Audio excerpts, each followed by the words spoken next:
Welcome to Burlap Teachers. Enjoy the video. You're starting now? Plug the HomePod Mini into power and watch for the pulsing white light. That indicates it's ready to pair. On your iPhone or iPad, make sure Bluetooth is on and you're signed into the same iCloud account you want to use. Once done, confirm your router's Wi-Fi name and password. Choose 4 GHz for better range if needed. Next, hold your device near the HomePod and follow the on-screen setup prompt to begin pairing.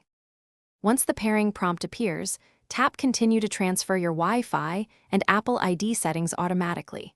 This is how the HomePod joins your network without typing the password. Make choices about the room it's in and whether to enable Siri and personalization. These change how the device behaves and uses your requests. After setup, open the Home app and confirm the HomePod has a green connection indicator. That verifies it obtained an IP address and can communicate with other smart devices on your network. Finish by asking Siri a question and playing audio. This proves the Wi-Fi link is active and streaming works. If the Home app shows no connection, restart both the HomePod Mini and your router, then check your iOS device is on the same network. Often rebooting clears DHCP or IP conflicts. If problems persist, perform a factory reset and redo setup, but only after trying reboots. Resetting erases.